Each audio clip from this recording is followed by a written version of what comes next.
জীবন হচ্ছে নদীর মতো, বাধা আসবে কত শত, তবুও নদী পাড়ি দিতে হবে। তো আসসালামু আলাইকুম ভিউয়ার্স, কেমন আছেন? আশা করি অনেক বেশি ভালো আছেন। আলহামদুলিল্লাহ, আমরাও ভালো আছি। প্রতিদিনের মতো আরেকটা ডেইলি ব্লগ নিয়ে চলে আসলাম।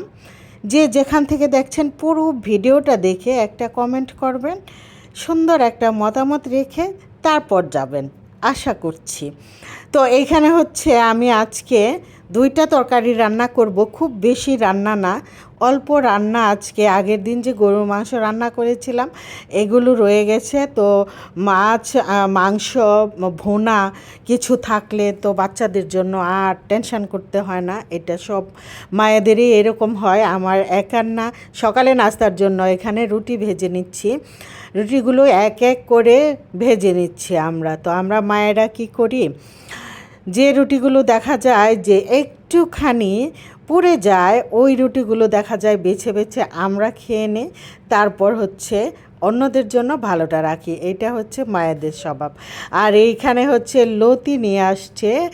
তো লতিগুলো আমি এইভাবে একটু বেছে নিলাম, দুই তিনটা, তারপর আর পারলাম না, তারপর হেল্পিং হ্যান্ডকে দিলাম, তুমি বেছে নাও। ও এইভাবে পারলো না বাছতে, ও কী করলো, বটি দিয়ে শেষ পর্যন্ত আমাকে বেছে দিল। তবে আমি যে দুই তিনটা করলাম ভালোই হয়েছে, সুন্দর হয়েছে। এইভাবে যে দেখেন পোড়া রুটিটাই আমি খেয়ে নিচ্ছি। যে কথা বলতেছিলাম যে মায়েরা হচ্ছে এরকমই, আমরা আসলে সন্তানদের জন্য ভালো জিনিসটা রেখে দিই, শেষ পর্যন্ত সন্তানরা আমাদের জন্য ভালো জিনিসটা রেখে দিলেই হয়।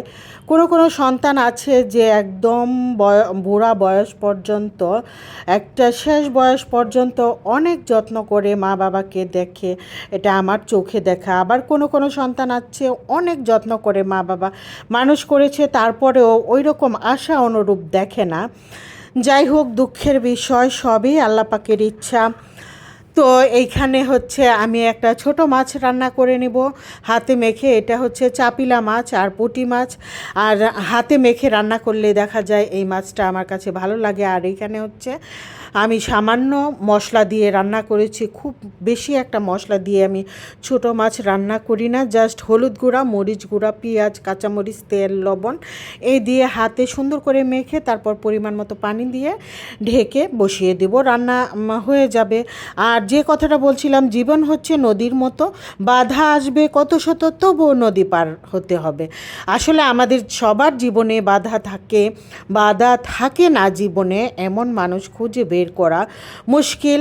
সে যে শ্রেণীর মানুষই হোক, হোক মধ্যবিত্ত, হোক নিম্নবিত্ত, হোক উচ্চবিত্ত, সবার জীবনেই বাধা আসে। বাধাগুলো তবুও আমাদের অতিক্রম করতে হয়। কোনো কোনো বাধা এরকম আছে কারো কাছে বলাও জানা, শেয়ারও করা জানা, শুধু আল্লাহ পাকের কাছে আমরা বলি। আমার ক্ষেত্রে যেটা হয়, আল্লাহর কাছে বলা ছাড়া আমি আর কারো কাছে শেয়ার করি না। যাই হোক, এইখানে অনেক কিছু বলে ফেললাম।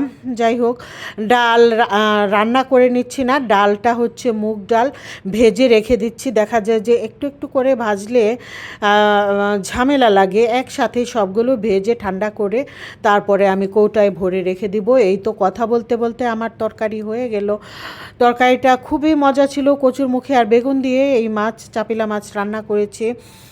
আর হচ্ছে এখানে এই যে লতি লতি রান্না করব চিংড়ি মাছ দিয়ে, ছোট ছোট, একদম ছোট ছোট চিংড়ি। আমার ভিডিও সবসময় যারা দেখেন তারা দেখেছেন যে ছোট ছোট একদম কুচি কুচি চিংড়ি নিয়ে আসছে, এগুলো কষ্ট করে বেছে নিয়ে তারপর লতি রান্না করব। এই ছোট চিংড়ি দিয়ে রান্না করলেও অনেকটা ভালো লাগে, অনেক মজা হয়। এই তো ছোট চিংড়ি দিয়ে দিলাম, লতি রান্নায় এখানে দিয়ে দিলাম হলুদ গুঁড়া, মরিচ গুঁড়া, তারপর হচ্ছে পেঁয়াজ বাটা দিয়েছি, তারপরেই তো লবণ, তেল পরিমাণ মতো, চিংড়িগুলো দিয়ে দিলাম। এখন একটু কষায় লতিগুলো দিয়ে তারপর হচ্ছে ভালো করে কষিয়ে নেব। তো আমার হেল্পিং হ্যান্ড বলতেছিল যে আপু লতিগুলো তো অনেক মোটা, মাঝখান দিয়ে মানে ফালি করে দিই। আমি বললাম দাও না, মনে হলো যে ফালি করে দিয়ে ভালোই করেছে, সুন্দর মানে ভেতরে মশলাটা ঢুকে। এখন আমি লতিটাকে সুন্দর করে কষায় নেব। কষানো হয়ে গেলে তারপর ঝোলের পানি দিব, এক মগ পানি দিব। পানি দিয়ে ঢেকে রাখবো, অল্প আছে, লতিটা হয়ে যাবে। ভেজা ভেজা অবস্থায় আমি নামিয়ে নেব। মজা ছিল। আর যারা আমরা লতি পছন্দ করি তাদের কাছে তো মজাই। দেখা যায় যে বাচ্চারা অত একটা সবজির তরকারি পছন্দ করে খেতে চায় না। যেদিন আমার মাছ মাংস ভোনা থাকে ফ্রিজে, ওই দিন আমি দেখা যায় যে সবজি টবজি একটু বেশি পরিমাণে রান্না করি। কারণ আমাদের এই বয়সে এসে আমরাও ছোটোবেলায় একই করেছি, যে সবজি দেখলেই খেতে চাইতাম না, কিন্তু এখন সবজিটা পছন্দ করি, সবজিটা বেশি করে খেতে চাই। আর এক ফাঁকে এখানে ফ্যান ক্লিন করে তারপর হচ্ছে বেডশিট চেঞ্জ করে ঘরটা গুছিয়ে নিল হাসনা। তারপর হচ্ছে আবার রান্নাঘরে চলে আসলাম। আমি একটু পিছন পিছনে এসে দেখছিলাম যে ফ্যানটা কতটা পরিষ্কার হইলো। তারপর আরও কিছু টুকিটাকি জিনিস থাকে, যেদিন ফ্যান পরিষ্কার করা হয় দেখা যায় যে ওপর সব কিছুর ওপরে একটু ঝাড়াঝাড়ি করতে হয়। যাই হোক, সব কিছু ঝাড়াঝাড়ি করে এখন কিচেনে এসে দেখি লতির তরকারিটা এখন মানে কষানো হয়ে গেছে, বা ঝোলের পানি দিয়ে দিলাম, এখন ঢেকে রাখবো। তারপর এই তো ঢাকনা খুলে আমার লতির তরকারি হয়ে গেছে। আজকে ভিডিও ছিল এই পর্যন্ত। সবাই অনেক বেশি ভালো থাকবেন। আল্লাহ হাফেজ।